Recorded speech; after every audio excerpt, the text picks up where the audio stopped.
One of its most popular programs, Match of the Day, since over 20 years, Gary Linekar had criticized on social media the new asylum policy of the Rishi Sunak government. He has been taken off air. To tell us more, we have our political editor, Aishwarya Kapoor. Aishwarya, over to you. What has the BBC done? Well, what the BBC has done is that their dual standards in reporting and journalism has come out in complete world presence now. Ankit, what they have done, that they have shown zero tolerance towards any criticism towards their own government. Imagine this. And they want to teach the world about journalism, and they want to teach the world about criticizing other governments when they are not ready to accept any criticism of their own government. And it's a clear example. The BBC has shown zero tolerance towards their own people criticizing their own government on their broadcaster. So all of those teachings, all of those groups internationally who are coming out in support of the BBC when the government of India acted correctly at that point of time are quiet because now the true colors of not only those groups and those particular individuals, but also that of the BBC, and are out in the open. If you see very clearly, the action taken by them, as you yourself were just indicating, that BBC has made it clear that zero criticism of the UK government. BBC has censored and they have displayed intolerance by sacking Gary Linekar, who is a legendary footballer and a BBC sport commentator. Why? Why, if someone may ask? Only because Gary criticized the British government's immigration policy? So what? There cannot be any criticism and you want to criticize the world? Who do you want to teach?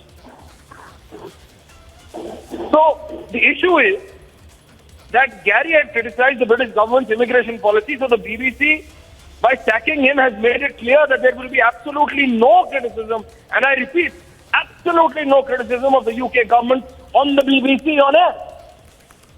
And then they want that the world should accept their criticism, the world should accept their cynicism when they comment on other governments, and I am being very particular about Government of India. Why, Ankit? Why, and where are those groups? Even I am asking those particular group of individuals, even Indian citizens, who are questioning Government of India's action on the BBC. Now have they got their answer? That you have a BBC who tries to preach the world, but what do they teach themselves? This, that you sack a legendary footballer only because he criticized the immigration policy. Ankit, there will be not one, but more than 1,000 instances of criticism of Modi government in India. But there has been no sacking of that regard. But the BBC has made it clear by sacking this legendary footballer, sportsperson, that they will not allow any criticism of their own government on the BBC. And that is crystal clear. Now, Ankit, back to you in the studios. Absolutely. Aishwarya, they're spelling out precisely why there are double standards by the BBC, why this is such a crucial matter, because Gary Linekar is someone who has been a voice of football for over 25 years. He is also played, of course, at the highest level, leading England to what many say is their best performance at a World Cup in '86 and then in '90. However, his policy criticism of the UK government has led to such a backlash from the BBC that he has been suspended from the show. Also, there appears to be, Aishwarya, a boycott of the BBC by key members of the England football team alumni, the Alan Shearers, the Ian Wrights of this world, who regularly appear alongside Gary Linekar, are also not going to participate in the BBC shows, is what reports are telling us at the moment. This is in sharp contrast to where in other countries the BBC seems to be taking a line that is not only against the truth but also actively causing trouble, resuscitating issues that have been declared closed by the courts, raising questions perhaps where people don't want it to meddle, maybe even at the behest of other countries. We've seen, Aishwarya, how there is a Chinese angle that has also been perpetrated in the BBC's perhaps, who knows, decision making. But clearly, isn't it making it very abundant that it has double standards? In the UK, you cannot criticize the government's policies. Is that the message the BBC is sending? Ankit, I am saying it shows the true colors of the BBC and the British government both. But I can imagine that there must have been tremendous pressure on the BBC from the British government, only because a legendary footballer whose details you just gave, that he is one of the best the British have ever seen, ever witnessed. And despite that, they have not paid any heed to it.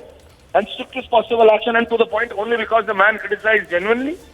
And they say, and they try to preach the world about what should journalism be. So the fact of the matter is that BBC is compromised, and compromised like how? And this is not what we are saying. The information that you have just added, Ankit, that it's not only about one particular legendary footballer, the other British sports stars are also now boycotting the BBC. Why are they doing it? Because now the true colors of the BBC are out. Is this the democratic process? And the question should also be asked to the British government, because that is not a private broadcaster.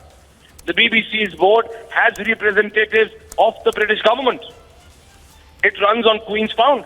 It runs on the taxpayers' money of British citizens. So the issue is that they have been trying to preach the world for a longest period of time.